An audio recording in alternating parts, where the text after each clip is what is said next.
Íbamos en patologías intestinales, ¿cierto?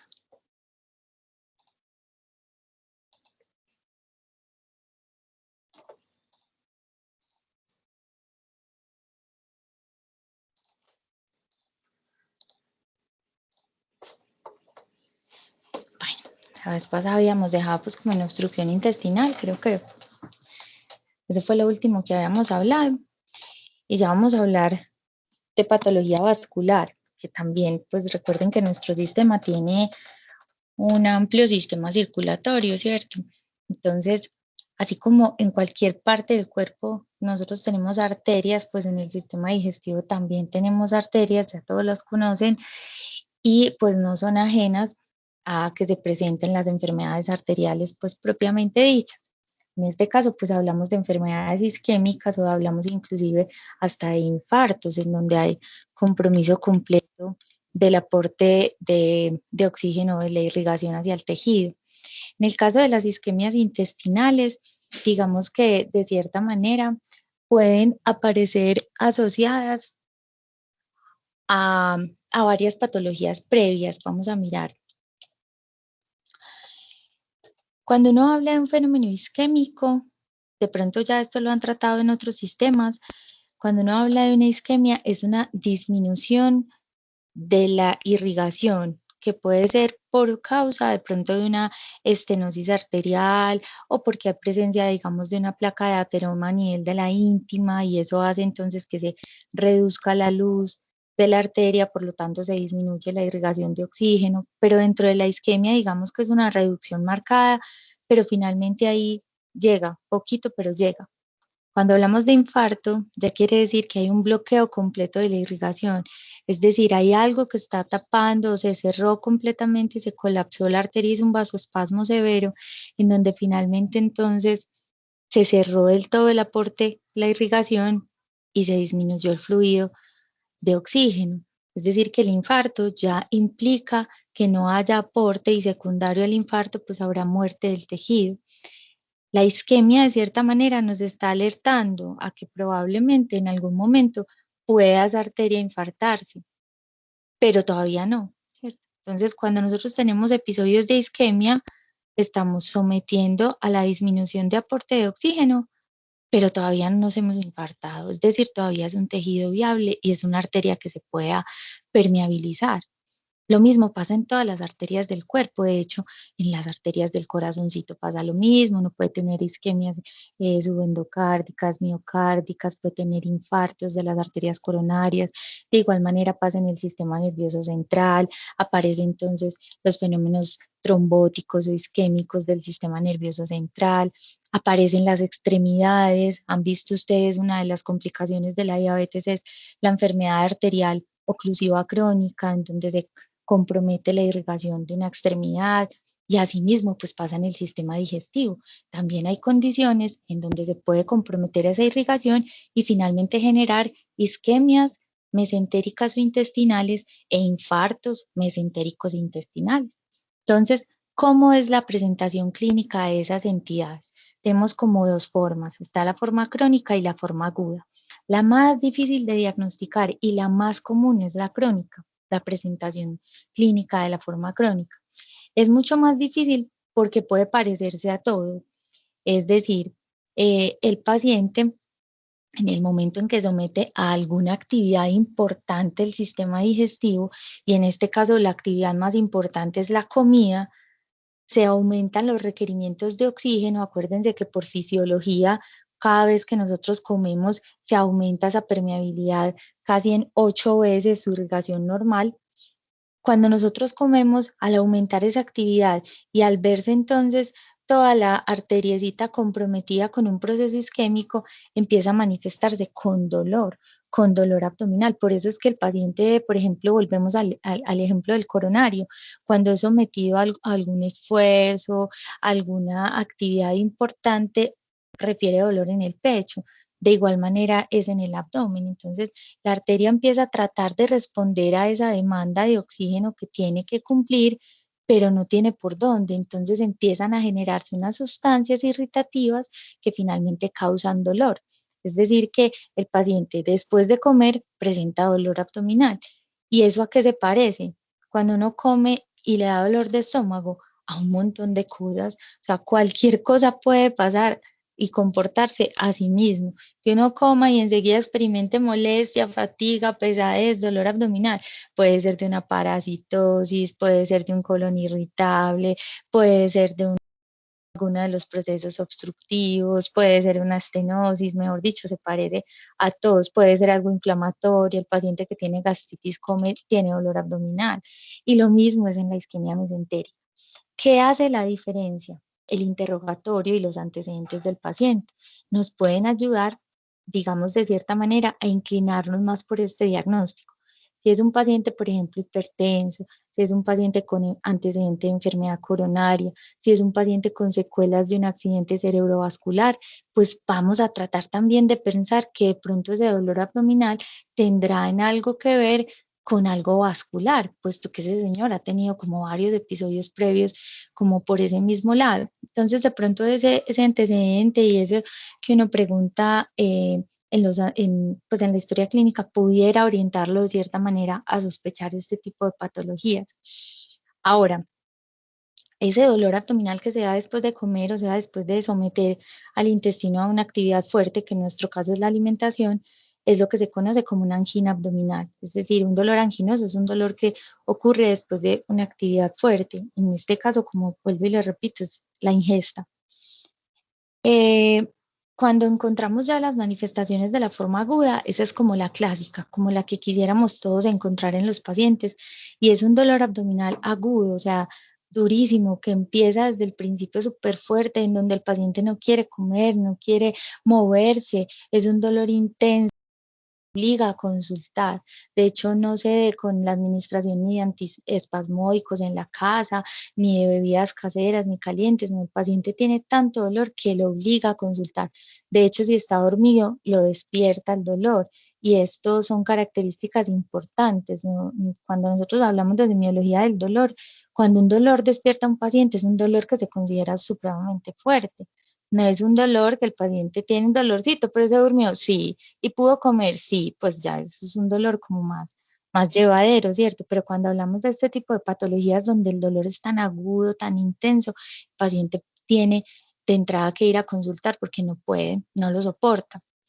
Ese es como el cuadro agudo, un dolor abdominal bien intenso y bien fuerte y puede estar acompañado a veces entonces de contenido sanguinolento en la materia fecal. Cuando ustedes encuentran a la exploración física, es decir, cuando ustedes le palpan el abdomen a ese paciente, no encuentran nada, no encuentran defensa muscular, no encuentran visceromegalias, no encuentran dolor abdominal localizado como en algún punto, sabiendo que está prácticamente llorando del dolor abdominal. Ustedes lo tocan y él no se queja como de un punto específico, y eso es a lo que dicen acá la discordancia con el examen clínico.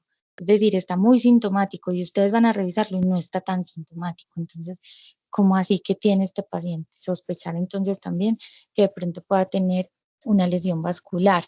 Y contar también entonces con los antecedentes que les contaba, enfermedad cardiovascular, fibrilación auricular, buscar signos de choque, de mala perfusión en otros órganos, en fin. Cuando esto ocurre, cuando una arteria está isquémica y posteriormente pues se infarta, lo que hay que hacer es resecar el segmento que está lesionado porque finalmente, secundario a esa necrosis, empiezan a haber aparición de algunas sustancias que se vuelven tóxicas y que finalmente van a facilitar o a favorecer la sobrecolonización pues bacteriana, y finalmente ese paciente va a terminar en una sepsis abdominal y pues con compromiso de pronto de un segmento intestinal mucho mayor debido a la formación de abscesos, el compromiso pues ya infeccioso que pueda tener.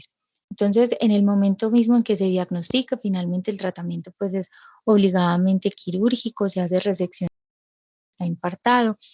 Podemos confirmar el diagnóstico, es decir, la ayuda diagnóstica de elección para poder mirar este, estas patologías vasculares son la arteriografía. Es complicado a veces por la disponibilidad progresivo del estudio, por ejemplo, en los pacientes que tengan falla renal de base o en quienes tengan alergias a algunos medios de contraste, podría ser una limitante para poder hacer la arteriografía, pero en definitiva, pues es el único examen que nos podría sacar de dudas y orientar obviamente a los cirujanos a cuál es el procedimiento del territorio de la arteria que se impartó. ¿Se acuerdan por allá de la anatomía? Entonces, dependiendo de donde nos muestre ese árbol arterial, dónde está el bloqueo, pues se facilitaría mucho más la llegada del cirujano al segmento mismo en donde quedó pues como falto de oxígeno, ¿cierto? Para los que les llame la atención este mundo de la cirugía y todo eso, tienen que saber muchísima, muchísima anatomía. De hecho, yo creo que los cirujanos son de los que más saben de anatomía porque manejan trauma en todas partes, en fin. En los pacientes recién nacidos también pueden ocurrir a veces fenómenos isquémicos o infartos intestinales y está precisamente asociado con una enfermedad que se llama o se conoce como enterocolitis necrosante o necrotizante, que aparece con mayor frecuencia en los bebecitos recién nacidos pretérmino, pretérminos muy extremos, es decir, por debajo de los 1500 gramos. No sé si de pronto ustedes saben, un bebé normalmente cuando nace pesa entre 2.500, 3.500 gramos, esos son como casi las 7 libras. Eh, pero entonces imagínense ustedes en el contexto de pesar menos de 1.500, es un prematuro extremo, es un bebecito pues supremamente chiquitico y tienen pues alto riesgo de tener malformaciones arteriovenosas y poder sufrir de estas patologías. Y en el paciente adulto, digamos que la parte en donde más se comprometen estas arterias son en frecuencia el ángulo esplénico del colon, el colon sigmoides y la región rectal. Pasando a otra de las patologías de colon, podemos encontrar entonces la apendicitis aguda. También se las pongo a pesar de que la hemos mencionado mucho, pero precisamente aquí lo que estamos mirando son las enfermedades de mayor prevalencia, las que uno más encuentra, las que en el día a día uno pudiera diagnosticar. Entonces, la apendicitis aguda es una de ellas, una entidad bastante frecuente. Sabemos que se produce o que es más en la población de los pacientes adultos jóvenes, que no necesariamente tenemos que tener algún factor de riesgo para que ella se produzca. A veces aparece de manera idiopática, es decir, como sin ningún antecedente o ningún factor de riesgo y simplemente el paciente le dio apendicitis. A veces sí están asociadas de manera, digamos, como secundaria a algún evento de inflamación intestinal, como por ejemplo una enfermedad diarreica aguda previa o algún síndrome gripal previo, en donde de pronto pudo haber algún grado de congestión.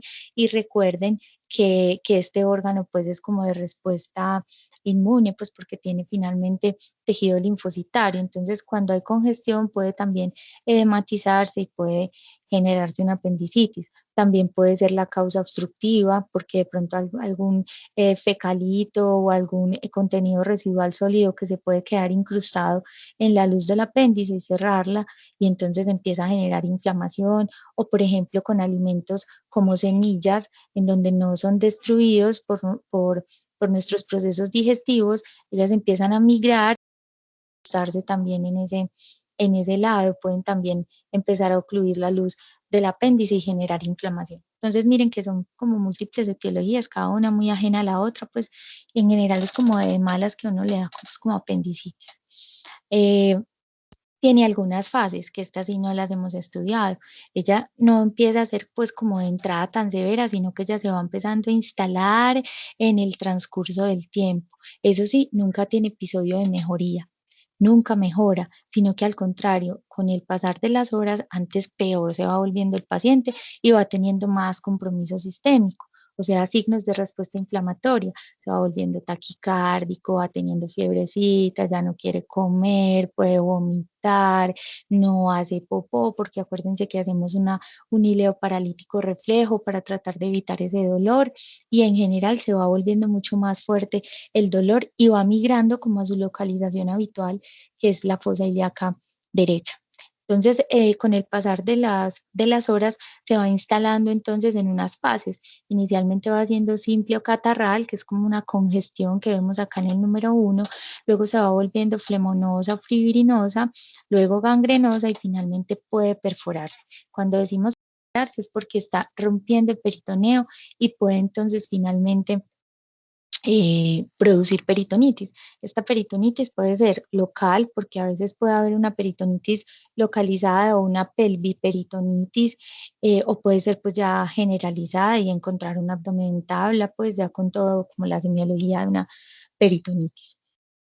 La diferencia es muy alta, pues es muy grande, porque cuando nosotros tenemos pacientes con apendicitis aguda que logran ser operados de manera temprana, pues el procedimiento quirúrgico digamos que es mucho más ligero, mucho más fácil, el riesgo de infección es mucho más baja, la herida quirúrgica se puede cerrar, o sea que la cicatriz es muy pequeña, la recuperación en el paciente es rápida, casi que la mayoría de las apendicitis, si no pues decir que todas, pero casi que todas, al día siguiente de la operación, 24 horas de observación, el paciente come, hace chichi, popó y para la casa. Ya. Básicamente eso es como lo que se vigila, que el hábito intestinal se haya otra vez instalado, que pueda comer, que pueda hacer popó y ya, para la casa. En cambio, cuando llegamos a una peritonitis, la herida de entrada ni siquiera se puede cerrar porque es una herida que se considera contaminada. Es decir, que hay que esperar un cierre por segunda intención. La herida se tiene que dejar abierta para estar permitiendo que drene si tiene algún contenido, pues como de absceso, pues, o de secreción purulenta. Tenemos que estar vigilando entonces al paciente los signos de infección sistémica. Una peritonitis es básicamente un proceso séptico de origen abdominal. Entonces es algo supremamente delicado. A veces el abordaje no puede ser por la misma parte por donde se aborda una apendicitis con una herida pequeña o a través de la paroscopia. No, no puede ser por ahí. La mayoría de las veces es una herida abierta, grande, que va desde apéndices sifoides hasta sínfisis del pubis por toda la línea media. Esa se llama la parotomía y se expone todo el abdomen, precisamente porque necesitamos sacar víscera por víscera y ya ustedes en su módulo de cirugía podrán participar pues como asistentes quirúrgicos. Realmente se saca víscera por víscera y se hace un lavado que se considera pues como una limpieza exhaustiva tratando de barrer con todas esas bacterias que aparecen ahí pues de peritonitis. Entonces imagínense ustedes cuánta estancia hospitalaria requiere un paciente con una herida abierta, de ese calibre, pues, o de esa extensión, en donde tenemos que esperar un cierre por segunda intención, en donde tiene que recibir tratamiento antibiótico, en donde posiblemente su hábito intestinal no se va a recuperar rápidamente. Entonces, finalmente, la peritonitis es algo pues mucho más severo, más complicado y que de hecho pone en riesgo la vida del paciente. Hay como una variante que puede aparecer en algunos pacientes que tienen apendicitis, que se llama el plastrón apendicular. El plastrón apendicular es una especie como de mecanismo de protección que puede aparecer en algunos pacientes. ¿Eso cómo se da? Entonces, el paciente tiene la apendicitis aguda, ¿cierto? Empieza pues con el proceso inflamatorio. Y resulta que los órganos que están alrededor del apéndice lo empiezan como a cubrir, ¿cierto? Como a tratar de tapar y como a amortiguar ese proceso infeccioso e inflamatorio y a encapsular el apéndice ahí. Entonces hacen como un pegote entre todos los órganos, como que se pegan ahí para tratar de menguar ese proceso infeccioso y que no se cause pues finalmente una peritonitis. Entonces, a veces ese plastrón apendicular ha protegido la vida de muchos pacientes porque es una forma como el organismo mismo como que aísla o encapsula ese proceso inflamatorio. Es muy difícil a veces diagnosticar una apendicitis cuando está en plastrón, porque el dolor no es tan agudo y como está protegiendo precisamente el apéndice, uno va a buscar signo de rebote o de microrebote y pues no está claramente porque el paciente no lo siente.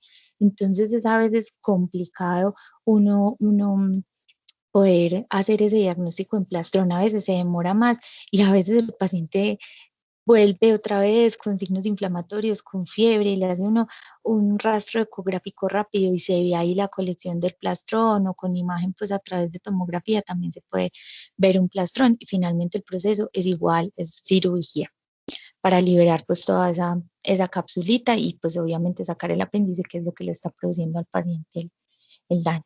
Acuérdense que el apéndice puede estar ubicado en diferentes posiciones por anatomía, acuérdense, la mayoría son pélvicos, hay algunos y retrosecales también son muy comunes, entonces también pueden confundirse muy fácil con cualquier otro diagnóstico diferencial como una urolitiasis, un quiste torcido de ovario, una ovulación dolorosa, con una infección de vías urinarias, una pielonefritis, o puede ser, por ejemplo, con una colitis mediana, también se puede confundir.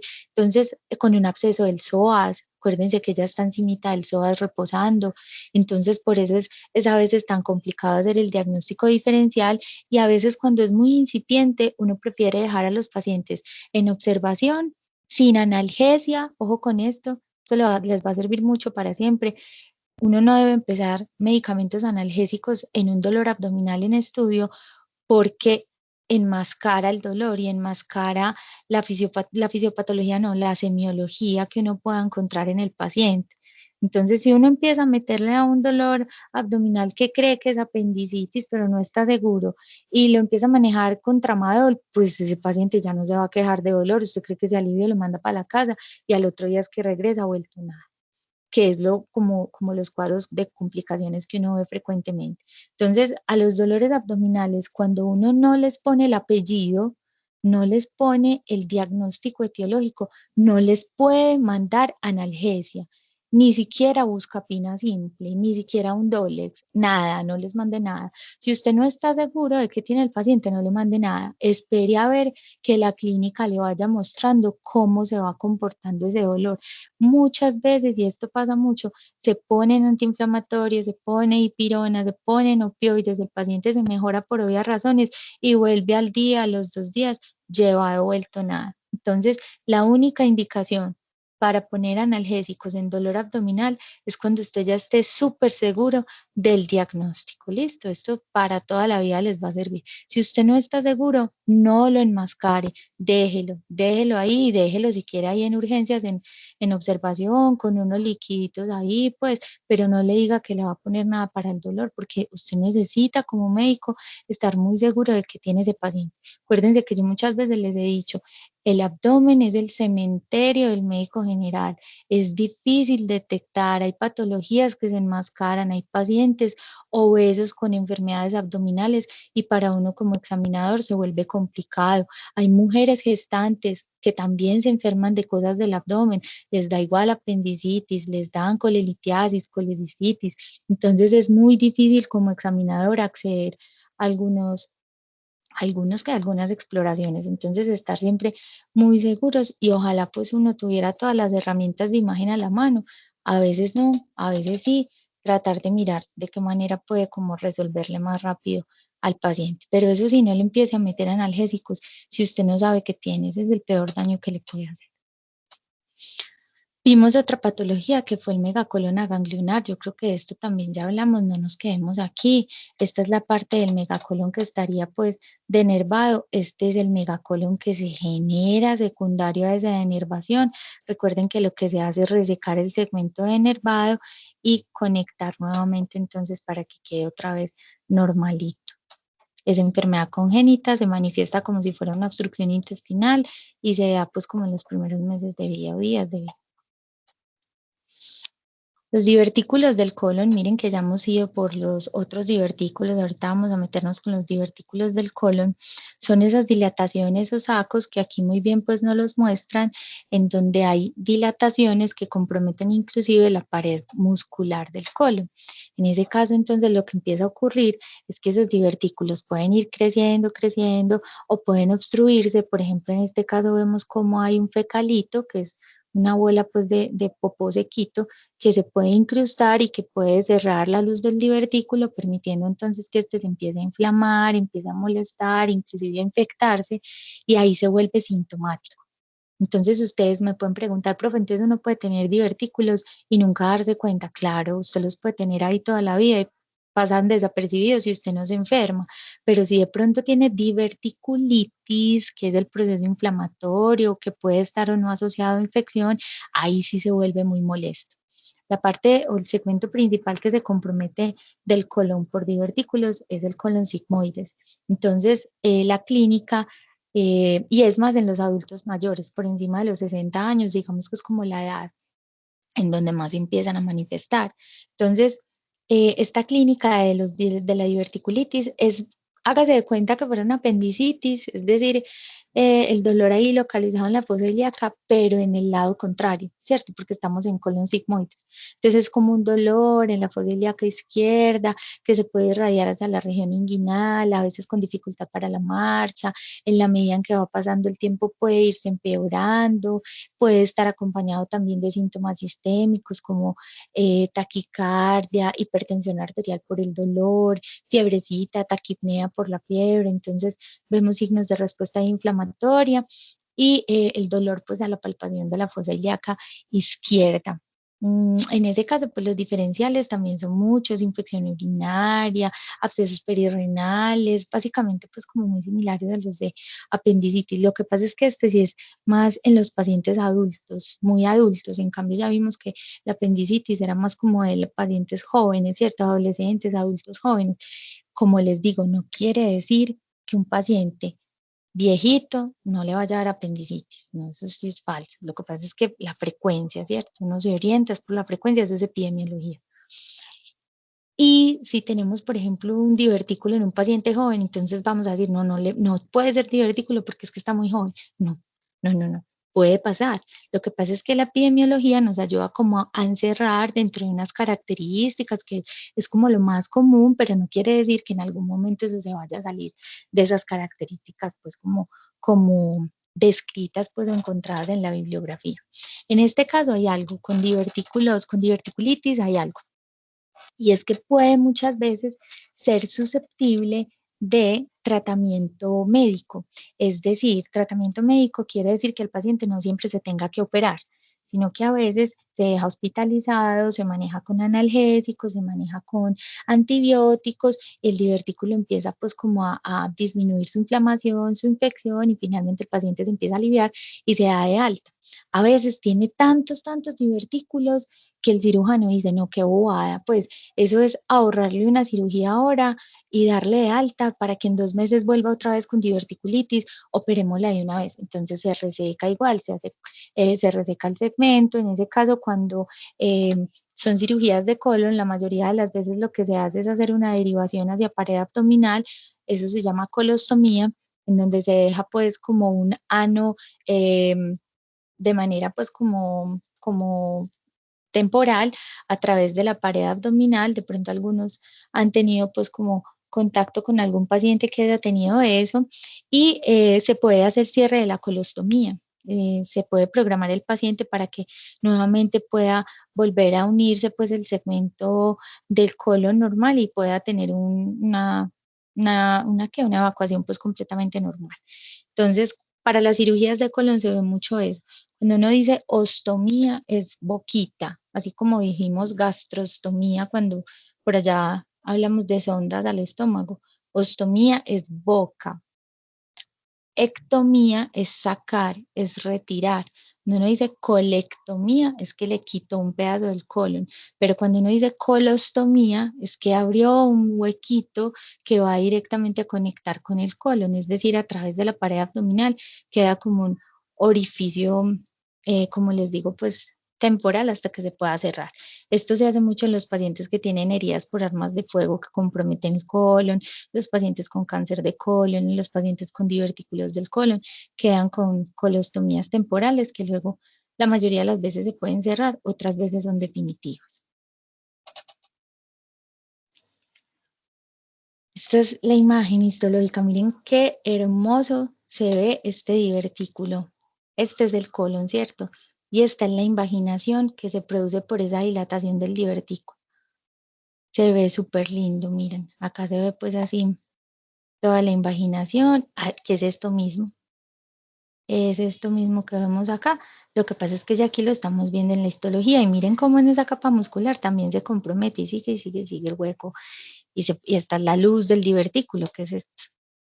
Un huequito. Aquí se ve muy linda la imagen pues comparando como la histología. Y pueden ser muchos. Miren acá, por ejemplo, este colon, pero pues repleto de divertículos. Miren acá también repleto de divertículos y con contenido pues como intestinal. Eso es pura materia fecal.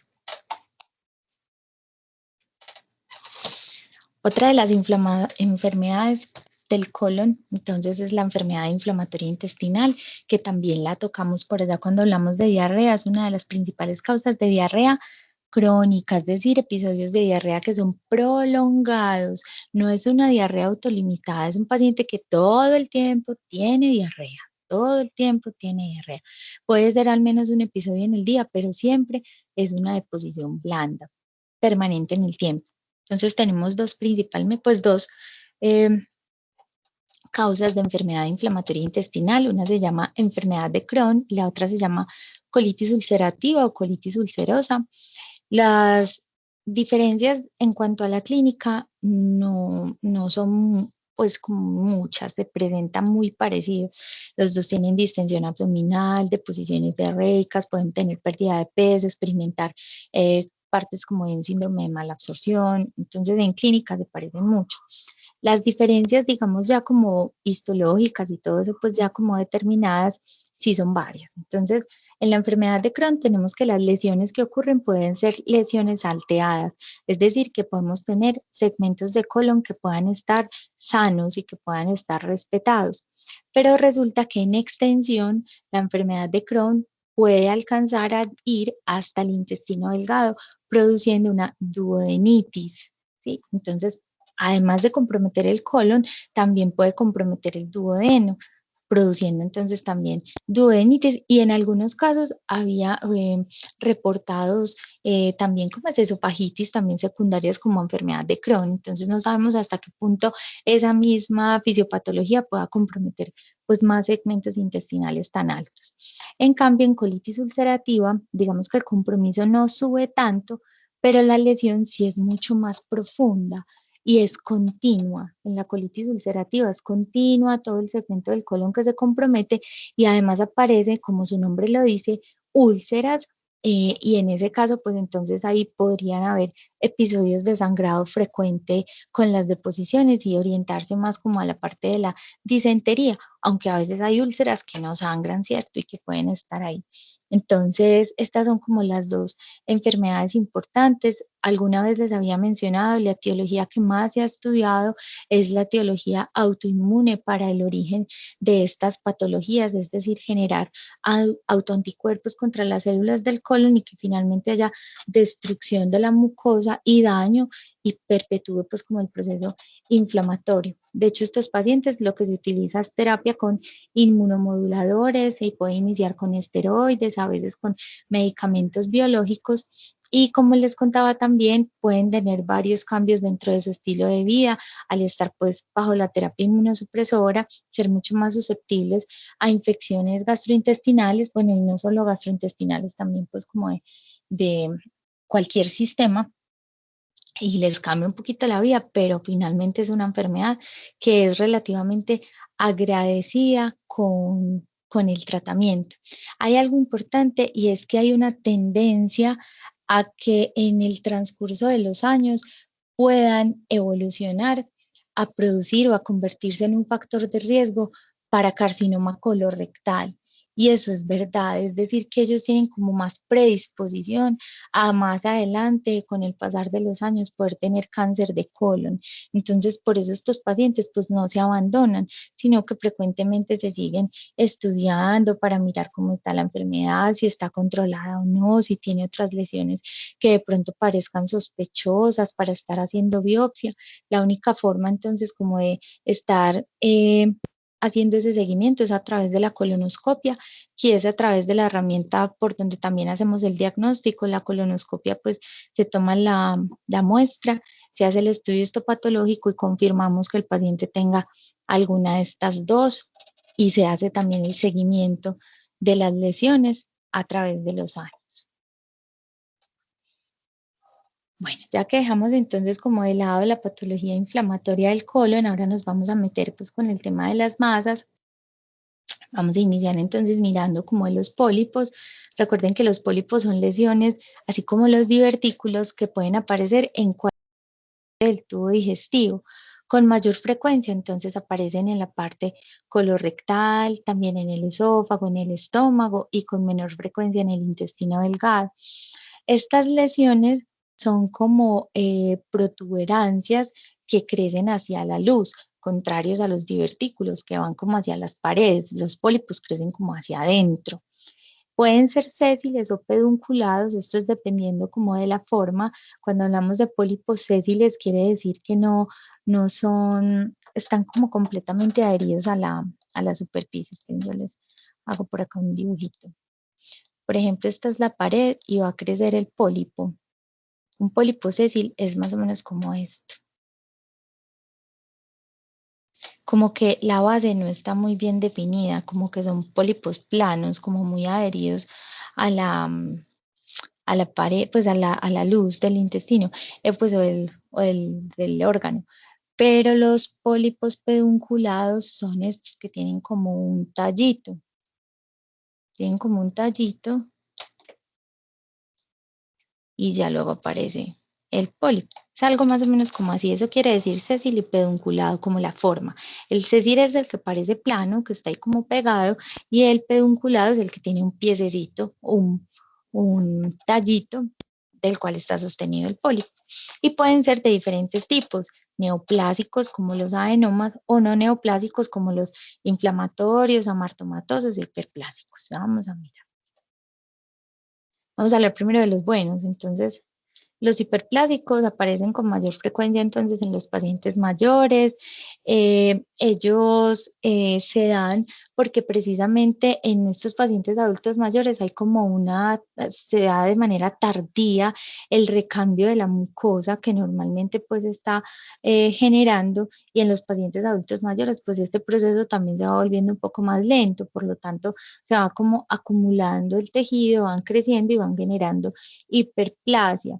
Aparecen entonces con mayor frecuencia en el hemicolon izquierdo y la mayoría de estos pólipos hiperplásicos no miden más de 5 milímetros, es decir, son chiquiticos y pueden aparecer entonces también digamos como de manera única o múltiple alrededor pues como de otras regiones. Los pólipos inflamatorios aparecen entonces dentro del contexto de una enfermedad inflamatoria, es decir, que si tenemos un paciente con enfermedad de Crohn, con colitis ulcerativa, probablemente pueda tener la presencia también posterior de algún pólipo inflamatorio.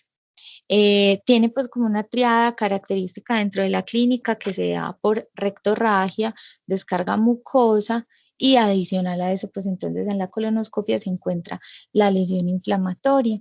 Tiene unos ciclos que están dados por lesión cicatrización, es decir, que puede algunas veces ese pólipo lacerarse o lesionarse, luego cicatrizarse, y esto de manera de estos ciclos, pues en la forma en que aparecen, es que incide que se vayan formando estas lesiones. Por eso es que el factor predisponente de la inflamación es tan importante, porque entonces aparecen ciclos en donde pareciera que la mucosa mejorara, pero vuelve y aparece el fenómeno inflamatorio, entonces vuelve y cicatriza, y en ese caso en donde perpetuamos entonces la liberación de sustancias como regeneradoras de los tejidos, y por eso es que aparece la lesión pues en masa, ¿cierto? El pólipo es como una masita. A la biopsia o la histopatología se pueden encontrar infiltrados inflamatorios mixtos, erosión e hiperplasia del tejido. Los pólipos amartomatosos son otro tipo de pólipos que se consideran benignos. En ese caso, estos pólipos amartomatosos tienen algo. Cuando uno habla de amartoma, es como una lesión gorda, pues una lesión como dura, sólida, eso, una lesión sólida que es como de muchas formas, pues en donde hay como un crecimiento ahí raro, como de varias cosas al tiempo, eso es lo que significa un amartoma.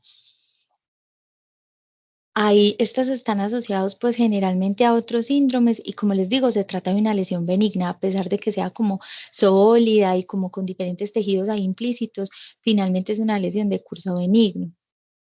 Algunos, solamente algunos se encuentran asociados pues como a patologías carcinomatosas que pueden ser intra o extraintestinal.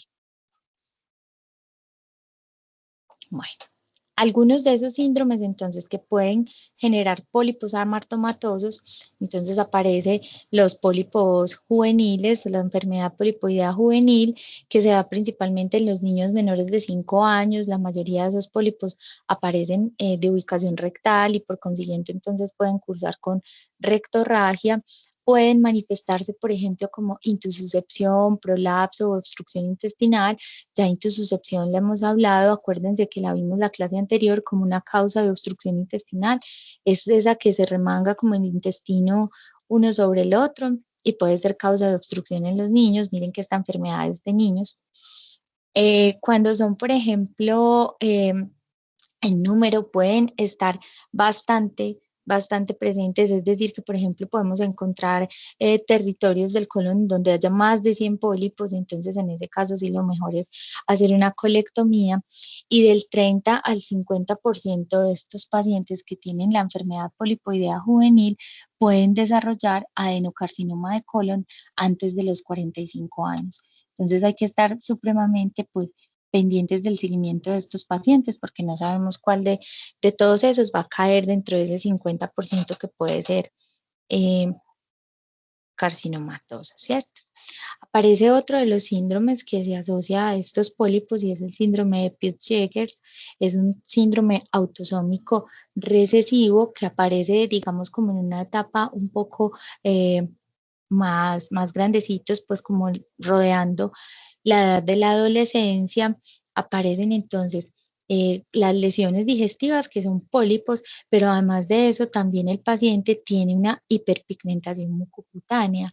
Son pacientes que aparecen como con unas lesiones parecidas a las pecas, pero son muy oscuras y ya van a ver que no respetan las mucosas, tienen pecas dentro de la cavidad oral, dentro de los labios, en la región anorrectal, y también eso pues puede ser un hallazgo que nos oriente a pensar en este tipo de síndromes. 40% entonces asociados a malignidad. Miren que los pólipos que podemos encontrar son muchísimos, muchos pólipos, entonces pueden no solamente una lesión, a veces sí son únicos, pero la gran mayoría y sobre todo si hablamos de estos síndromes son un pocotón. Y estas son pues como las lesiones típicas de Peutz-Jeghers en la piel. Miren que no respeta mucosas, aparecen las mucosas y también en el resto del cuerpo. Este es un pólipo único y este pólipo es sésil porque miren que está como pegado, como ahí plano, como que no tiene base, ¿cierto? Está todo extendido. Estos parecen pólipos pedunculados porque todos están ahí como sobre un tallito. Y este está súper grande, ¿cierto? Bueno, entonces ya cuando pasamos a los que ya son como de características malignos de entrada, encontramos los adenomas, eh, más frecuente en hombres que en mujeres, pueden cambiar de tamaño, pueden cambiar de forma, se consideran neoplasias intraepiteliales, 30% de los pacientes mayores de 60 años pueden tener adenomas del colon. Y en este caso, pues ya vemos que es una lesión que es única, pero que es bastante grande, que llama mucho la atención porque es muy irregular.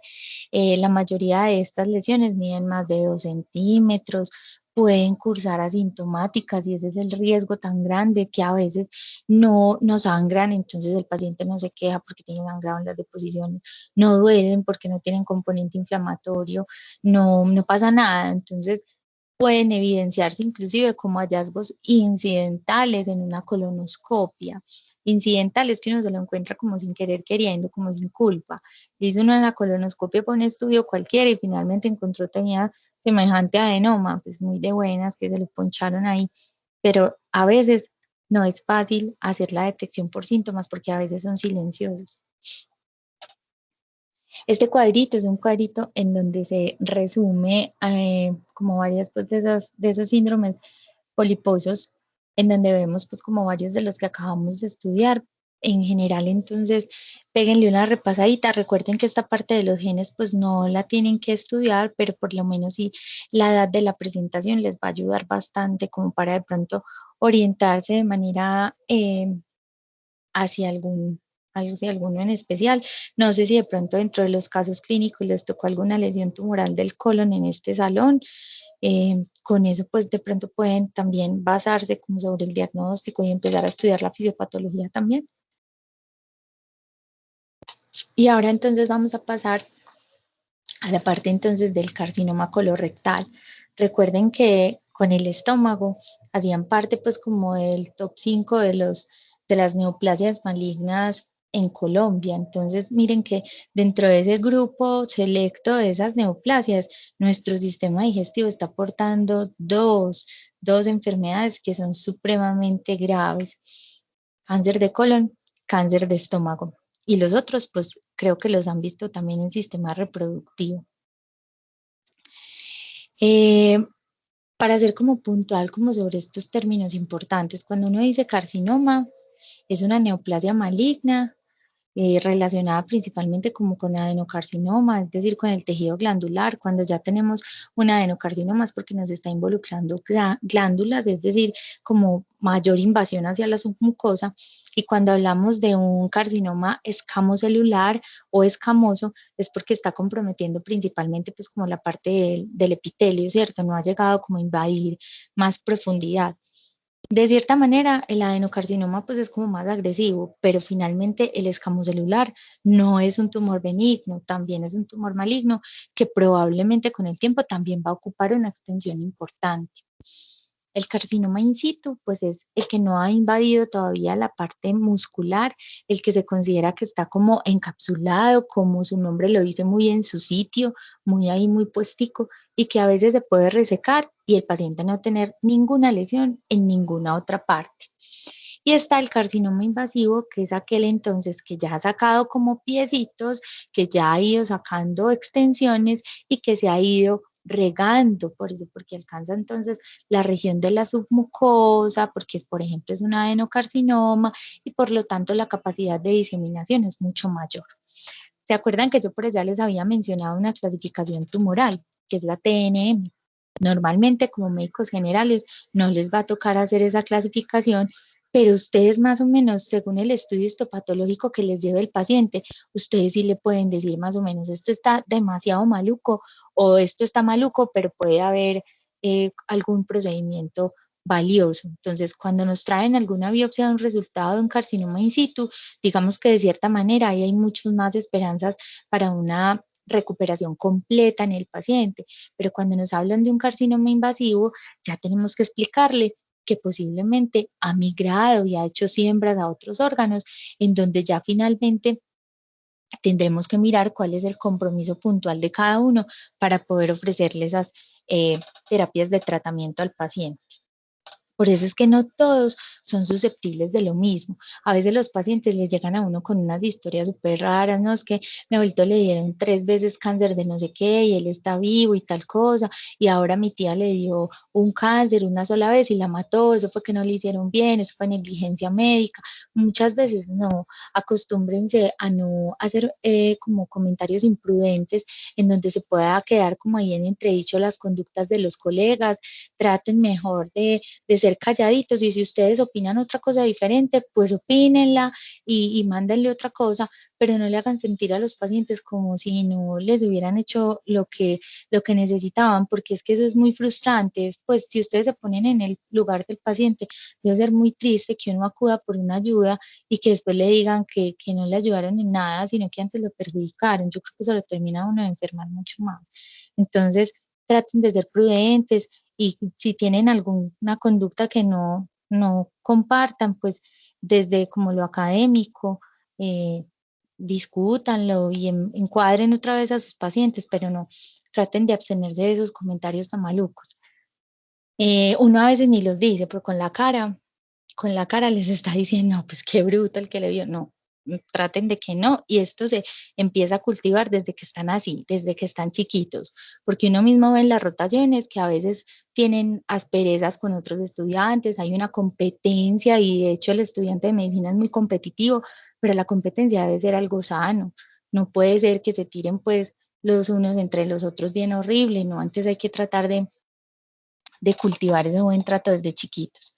Entonces, muchachos, en esta imagen, recuerden que esto no, pues no lo vamos a tener en cuenta cuando yo les digo que hay algunos marcadores tumorales específicos, sobre todo para enfermedad de páncreas y para estómago hay algunos, luego se los cuento.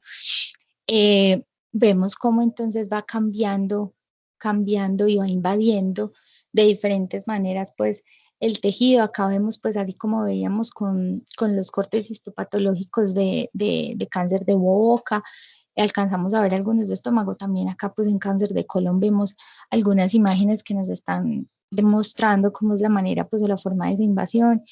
Es muy importante entonces determinar, sobre todo cuando aparecen estas lesiones polipoideas, qué tanto riesgo puede tener el paciente a evolucionar a esas lesiones tumorales. No es de decir, usted tiene un pólipo, los pólipos son benignos, la mayoría de las veces quédese tranquilo, porque el paciente puede nunca volver a regresar. Por lo menos sí alertarlo y decirle, no, vamos a hacer un seguimiento, o vamos a hacer una biopsia, o vamos a hacer tal cosa, sin falta entonces acudir a una nueva colonoscopia en tanto tiempo, o si usted es el médico de cabecera y si por ejemplo es un familiar, estarle siempre recordando, de tu colonoscopia hace cuánto está, bueno, acordate que en tanto tiempo te la tienes que volver a hacer, porque uno se relaja y a esos pacientes también se les olvida. Si no está el síntoma, creen que están aliviados. Bueno, se acepta entonces o se dice que el 80 al 90% de los cánceres colorectales se originan de adenomas. Y acuérdense que el adenoma se puede, se puede resecar, pues se puede sacar y de esta manera pues entonces evitar que pueda producirse un carcinoma más adelante. Eh, Aumenta entonces la prevalencia en forma proporcional al aumento de la edad. Se ve pues entonces de manera muy frecuente en nuestro medio.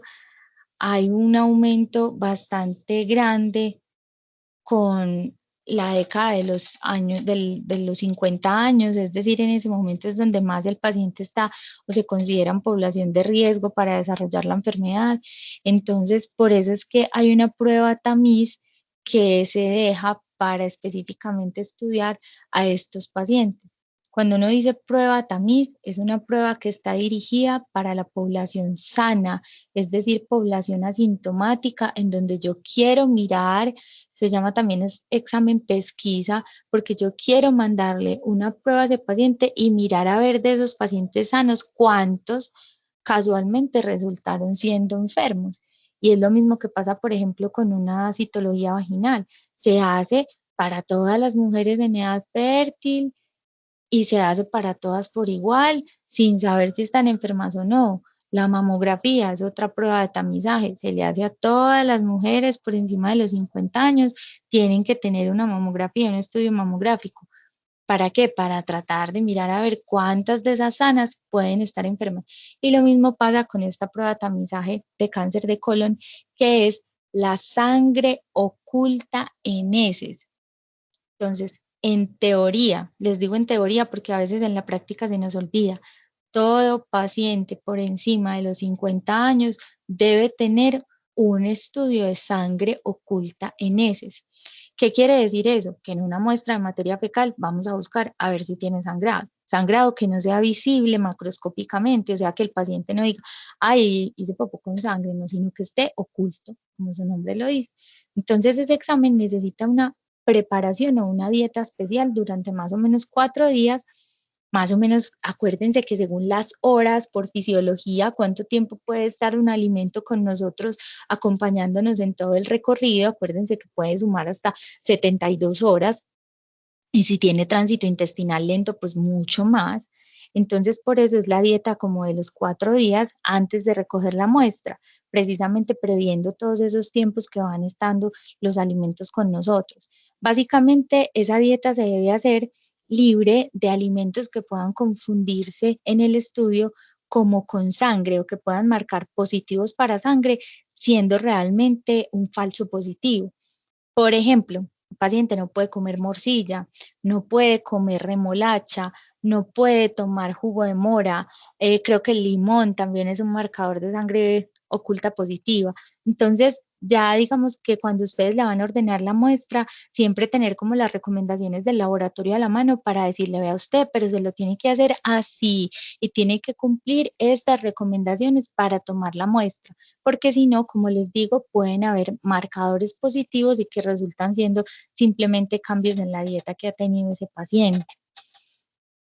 ¿Por qué es importante? Porque cuando hacemos ese estudio de sangre oculta en heces, en caso tal de que sea positivo, es indicación inmediata para una colonoscopia. Entonces, por eso es tan importante esa tamización. A todos los pacientes por encima de los 50 años en Colombia se les debe hacer una prueba de sangre oculta en heces, pero que cumpla todas esas recomendaciones de la dieta. En caso de ser positiva, hacer colonoscopia. Y esa es la manera como se trata de estudiar y de detectar tempranamente estas lesiones malignas de cáncer. Entonces, de esa manera, digamos que es como la forma en que desde hace varios tiempos pues ya se viene utilizando y es la misma, no ha habido cambios ni se han estudiado pues como nuevas alternativas para la detección temprana del cáncer colorectal. Ojo, entonces, si el paciente es de raza negra, si tiene una historia familiar de primer grado de consanguinidad, en donde haya, por ejemplo, historia de adenoma, o si, por ejemplo, hay historia familiar de cáncer colorectal antes de los 60 años, o si además de eso el paciente es obeso, tiene síndrome metabólico, fuma, consume alcohol, tiene un estilo de vida sedentaria, tiene enfermedad inflamatoria intestinal de base, o tiene un cáncer de origen genético, pues estudia, digamos, que como que de forma más regular. Pero entonces la guía es muy charra porque dice, se hace antes de los 50, ¿en qué pacientes? En todos estos, pero yo creo que aquí cabemos todos. Pues cuando cumplamos los 50 años, todos podemos caber aquí, en ser sedentarios, en ser fumadores, en consumir alcohol, pues sobre todo en el estilo de vida sedentario, y cabe mucha gente. Entonces, prácticamente la recomendación es para toda la población, para toda la población. De hecho, al ser una prueba de tamizaje, las EPS no la cubren, no la cobran. Entonces, no se glosa, no pasa nada. Es como la citología, se puede mandar la cantidad de citologías que quiere, no pasa nada, porque se supone que es a favor de la detección temprana de lesiones. Lo mismo pasa con la sangre oculta y con la espirometría en pulmón, que después más adelante van a ver. Bueno, entonces acá pues como algunas recomendaciones puntuales de la guía. Tampoco pues yo les voy a preguntar todo eso, simplemente se las traigo como para que sepan que nosotros sí tenemos un protocolo específico, que esa guía es actualizada desde el 2019 y que eso es lo que se hace, pues eso es lo que se hace para esa detección. Aquí vemos entonces una lesión, miren esta, súper irregular, pues como, sí, súper feíta, ¿cierto? Muy distribuida, comprometiendo así macroscópicamente, uno lo ve que es de un aspecto bastante feo.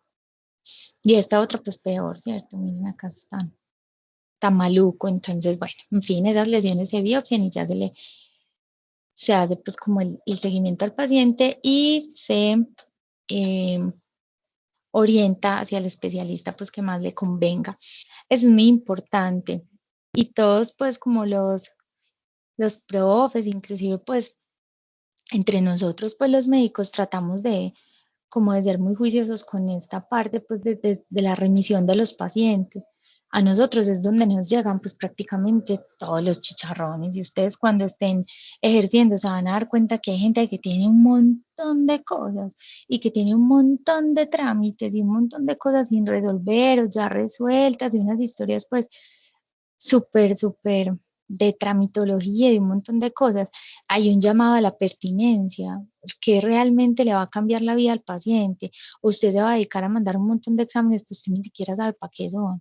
No sea pertinente, o sea, trata de mandar lo que de verdad le va a cambiar la conducta, el seguimiento y la vida al paciente. Si usted sabe que eso a largo plazo no le sirve para nada, pues no lo ponga a voltear tanto, que eso es bastante molesto, muy tedioso y más pues en el sistema que es bien delicado. Esta imagen me parece hermosa, hermosa. Siempre que nosotros hablamos de hermoso es desde el punto de vista estético, ¿cierto?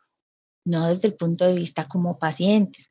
Es una imagen bien linda porque miren que aquí se va viendo cómo en la evolución de los estadios del carcinoma colorectal y cómo van invadiendo esas capas de mucosa, ¿cierto? Miren cómo cada vez se va haciendo mucho más grande y más profundo y llegando más a invadir como otros sitios.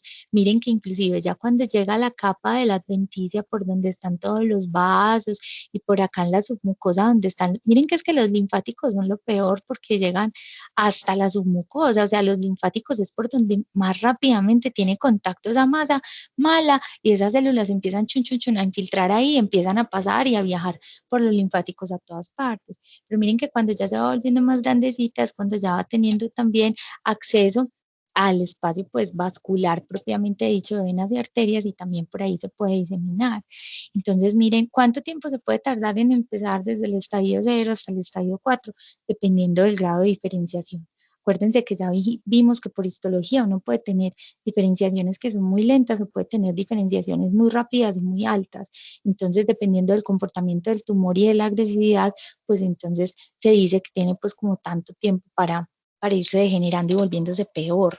Los tumores del sistema digestivo, en general todos, son de un comportamiento muy agresivo. Muy agresivo quiere decir que pueden alcanzar a ser lesiones metastásicas y compromisos multisistémicos en meses. Por eso el paciente con cáncer de páncreas hay que correrle, el paciente con cáncer de estómago hay que correrle, al paciente con cáncer de colon también, porque son muy agresivos. Ellos rápidamente hacen siembras en otras partes y tan, ese paciente ligerito, pues si no se controla rápido, puede hacer una disfunción multiorgánica, se puede morir. Aquí vemos también otro cuadro, este es de Robbins, también ustedes lo van a mirar, aquí nos muestran pues como los carcinomas, también la edad, este es súper bacano porque este sí no nos muestra nada de genética, sino la edad, los tamaños de las lesiones, cuáles son los síntomas, pues los síntomas sí se parecen todos mucho, pero de todas maneras como para que ustedes más o menos se vayan orientando. Entonces aquí sí es los productos secretados, pura fisiología, pura fisiología. Entonces también muy chévere que puedan repasar. Yo sé que a veces es falta de tiempo porque están cojitos, pero ahí tienen, ya saben dónde buscar. Cuando les toque otro día cáncer de colon y así, ya saben dónde buscar. Está bien descrito y ya tienen las guías también. Bueno.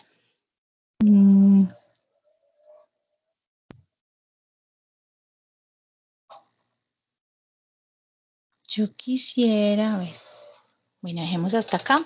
Voy a voy a salirme para verlos por acá en el chat, a ver si tienen alguna pregunta o comentario y para mirar, pues también para indagar cómo van con las clases, con las preparación de los casos, pues qué dudas han tenido. Recuerden que las asesorías pues están abiertas. Yo sé que ya van a empezar algunos grupos a la otra semana. No quiero hacer aclaración como en algo y es que dependiendo de los grupos, pues como en los que tengan que entrar a presentar el examen, no incide en nada, porque si me han escrito bastantes, profe, ¿cuáles son los equipos? Pues realmente eso no tiene ninguna importancia, no importa con quién le toque entrar ahí, porque yo no les voy a evaluar a ustedes qué tan bien están entre ustedes, ni si se entienden, ni si este colaboró más que el otro, preparó más el tema que el otro, no, prepare el tema individual que yo le voy a evaluar es a usted solito. Lo que pasa es que para yo tener los equipos como a la vista, necesito pues ingresarlos en grupos pequeños. Por favor, para ese día tengan cámara, porque en cualquier momento les puedo pedir que activen su camarita. La idea es pues que se haga un ejercicio muy a conciencia, muy de verificar Yo siempre les he hablado que bajo esta modalidad pues el fraude es súper alto y uno ve que hay estudiantes que no ponen cuidado a nada y que finalmente mágicamente el día del examen se hace el milagro, pues bendito sea mi Dios, qué pesar de ellos y de los papás, porque finalmente ahí quienes pierden sí son ustedes y les va a dar mucho más duro cuando vuelvan a la presencialidad porque no van a saber nada. Entonces traten de prepararlo muy a conciencia, muy de que qué bueno compartir, qué tanto saben, qué tanto les falta. Me parece muy enriquecedora, pues que puede ser muy enriquecedora esa actividad si lo hacemos pues como desde ese punto de vista. Sincerarse pues como y ser honestos en la preparación. Quisiera que me contaran cómo van y cómo les han parecido los casos y también si no los han alcanzado a ver, no los han alcanzado a preparar, también me dicen, no pasa nada.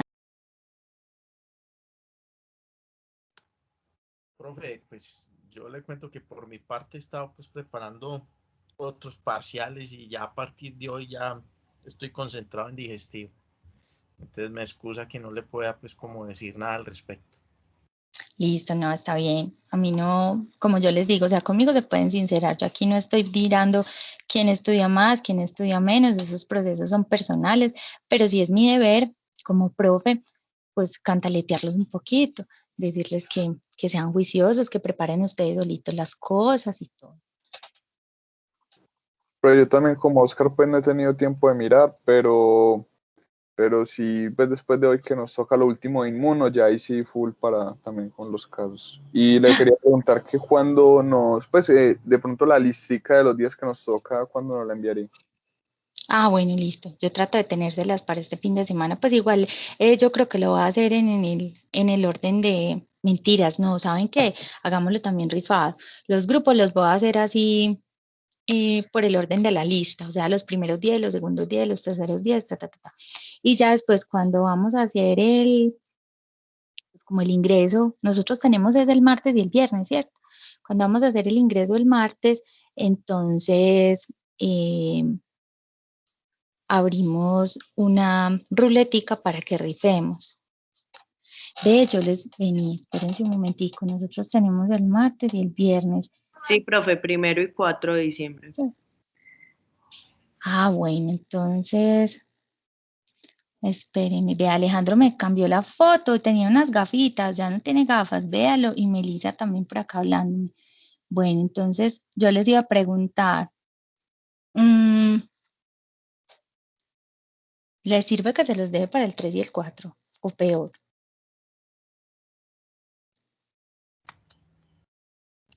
Pues Profe, ¿y para el mí 3 mejor, en qué profe. horario? en este,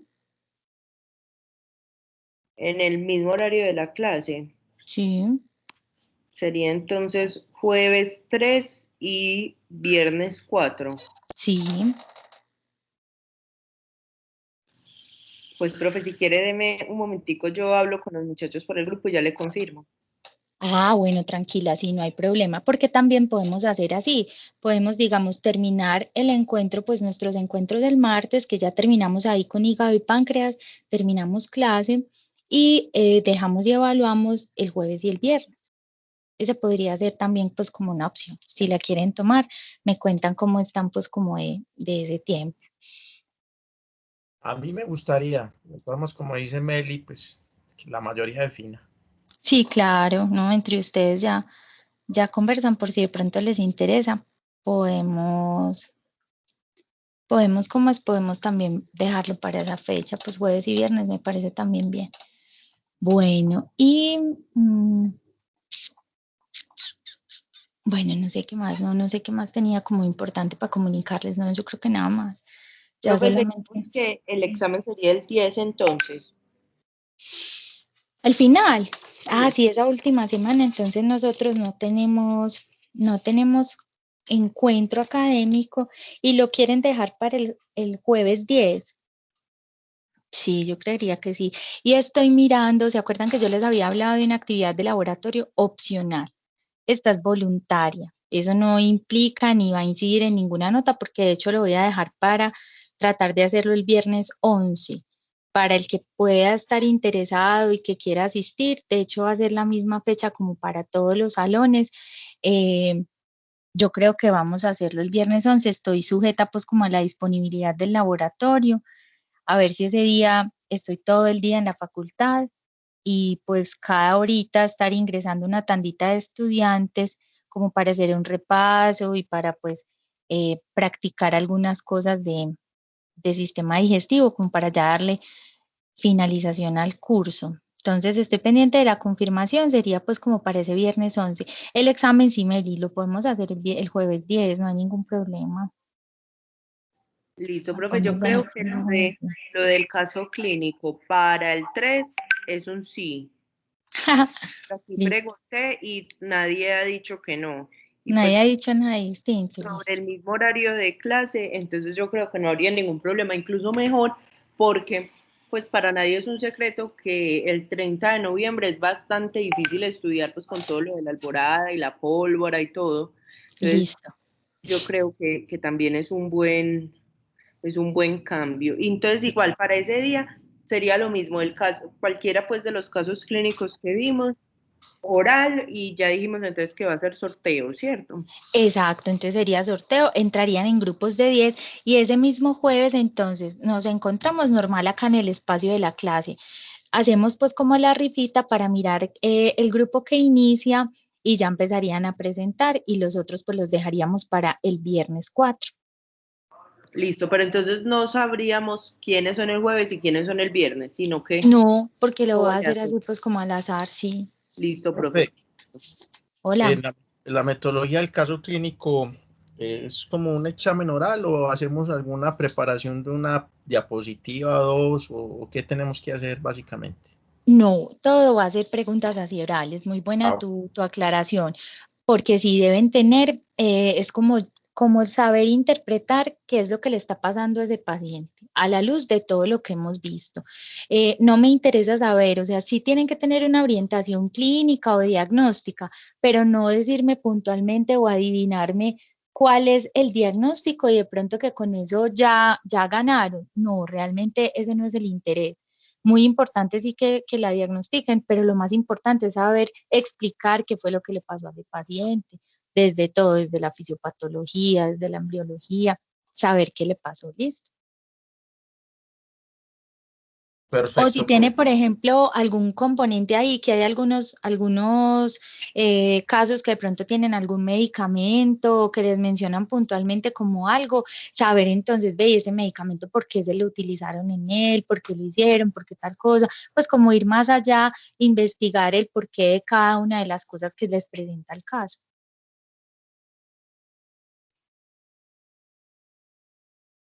Listo, profe, gracias. Listo. Profe, yo tengo una duda. Eso está muy bien, Meli, las fechas de eso. Y eso también a mí me sirve. Profe, en el Entonces, jueves final, 3, viernes 4. Hola, dime. qué pena, Tranquila, el no. final sería ¿cómo? O sea, sería tipo cuestionario, ¿cómo sería? Sí, yo aspiro pues a hacerlo también tipo cuestionario. Recuerden que este parcial que van a ustedes a presentar el último, pues ya de cierta manera ustedes ya tienen como otro aprendizaje. Ya no es solamente involucrar la parte como del almacenamiento de los datos, que por ejemplo eso era mucho lo que uno evidencia en contenidos como embriología, como anatomía, es mucho de almacenamiento de datos, es básicamente aprender muchas cosas y contestar puntualmente pues sobre esos temas. Pero ya este examen involucra pues como la parte muy de contexto, muy de interpretar, entonces van a encontrarse preguntitas más tiradas como hacia la parte del caso clínico y cuál es como la respuesta, porque ya estos componentes de fisiología, patología y microbiología, de cierta manera son como un poquito más evolucionados a los primeros, ¿cierto? Los primeros eran como bases teóricas, estos otros sí son más como de análisis, de comprensión, ahí sí tienen que entender qué es lo que está pasando para poder interpretar. Entonces, también es cuestionario, pero el estilo del examen cambia, porque va a ser mucho más dirigido a la interpretación.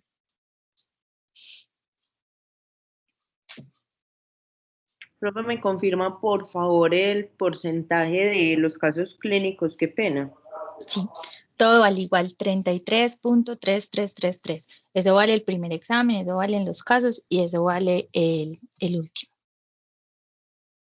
Listo, profe, gracias. Con mucho gusto.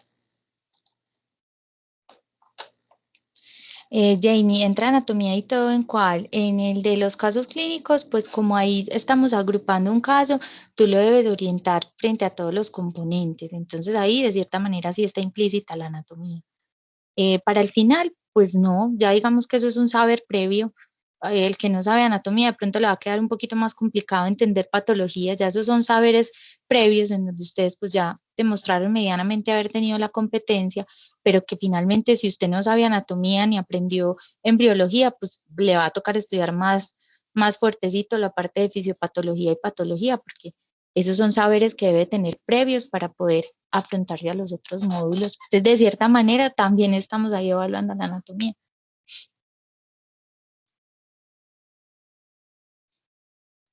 Ujú.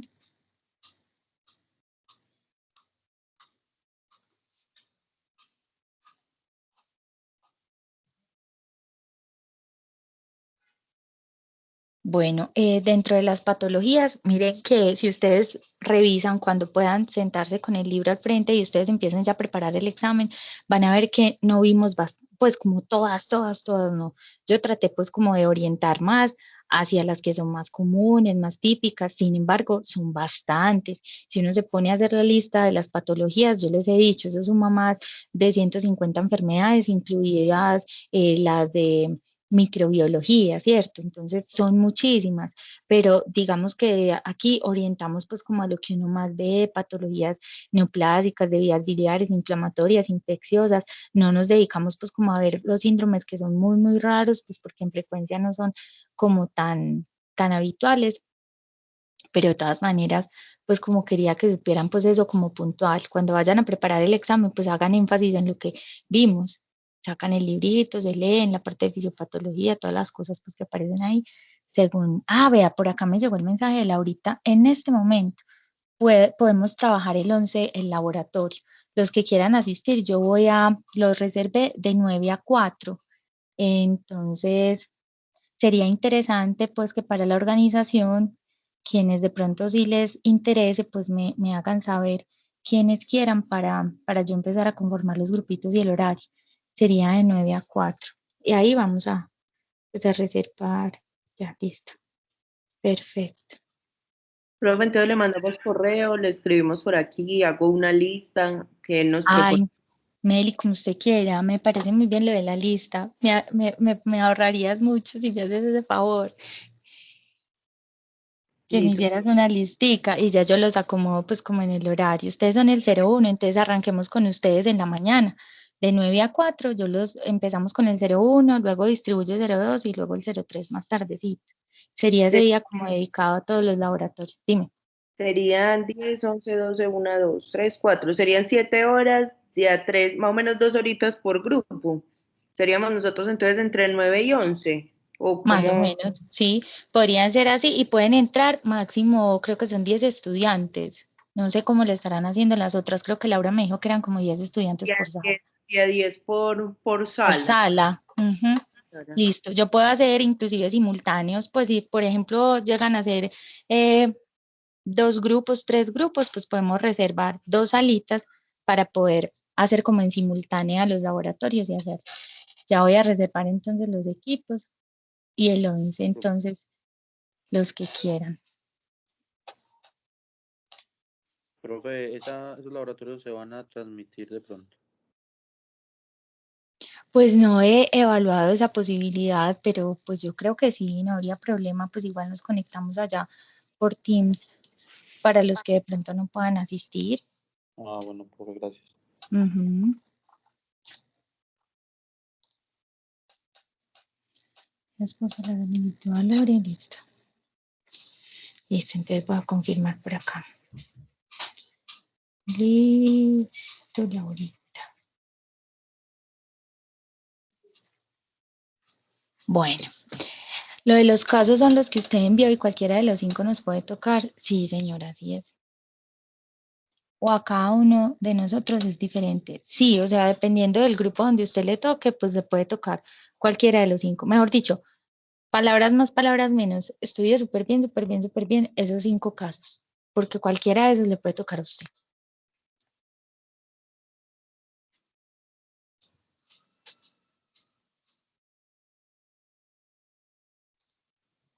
Los casos no son iguales en los 3 salones. Cada salón tiene casos clínicos diferentes, 5 casos clínicos distintos. Muy bueno sería que después se los compartan porque son chéveres, pues en general son chéveres, pero yo sé que no hay tiempo, no hay espacio. Bueno, bueno muchachos, no los dejo por acá para que se estiren y reciban entonces a la... Ay, no sé si con la profe Maru deben tener clasecita ahorita, si no, pues alguna información adicional novedosa, ya pues les informa por el grupo. Un gusto entonces haber compartido este ratico y nos vemos entonces la otra semana. Chao. Profe, gracias. Profe, la chica